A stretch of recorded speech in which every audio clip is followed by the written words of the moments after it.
Hi everyone, so I'm here today to discuss starting the phone search in your home. Just because we've taught the dog to search in the training room at our center doesn't mean they automatically know how to search in your home.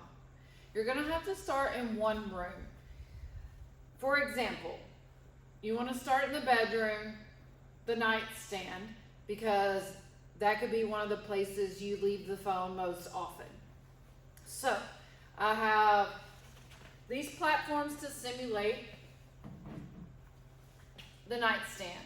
So you'd have your dog with you, and 3 or 4 feet away you'd have them sit while you place the phone on the nightstand. You go back to the dog and you would tell them phone, and they go get it and bring it to you.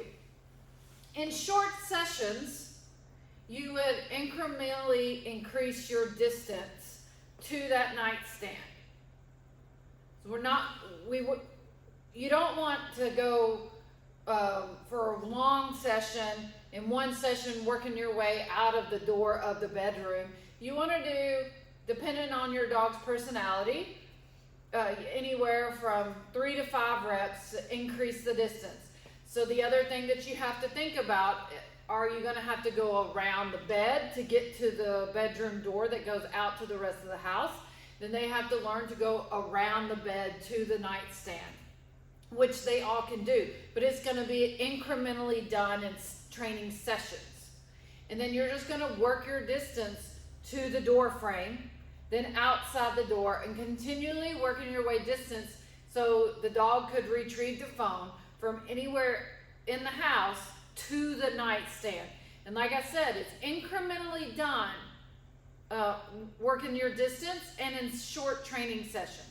Once they have an understanding that to search to the nightstand, if there's another spot in the bedroom where you might lay your phone down, then you're going to work that spot. And they would go from the nightstand to the other spot. If it's the bathroom counter, then again, you have to start with those straight retrieves, incrementally working your distance away from the phone.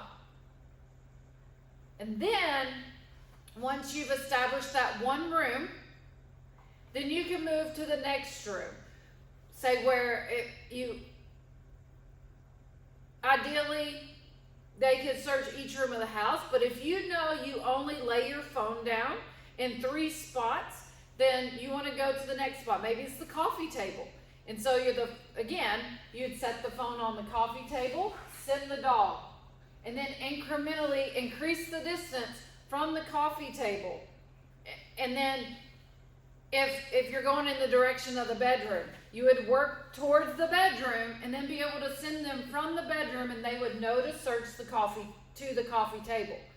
If you're in a different part of the house that's in the other direction from the bedroom, then you're going to have to incrementally work that distance from the direction. Maybe the kitchen's on the other side, from the bedroom's this way and the kitchen's the other way. Well, you would have to then stand on the other side of the coffee table and work your way back to the kitchen so they know how to go from the kitchen to the coffee table. If you only work one direction, they will only know how to go that one direction.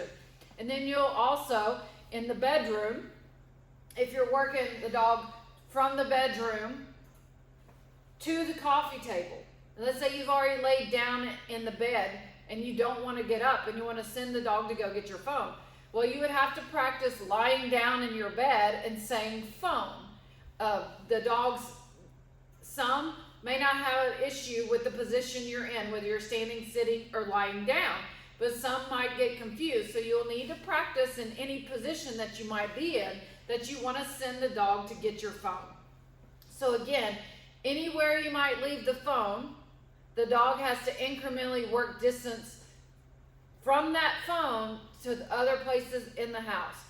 If you're in the kitchen and you want to send it to the bedroom, you would have need to work yourself all the way back to the kitchen with the dog to send them. Once the dog has an understanding of the places in your home where they would find the phone, then you need to start doing it randomly.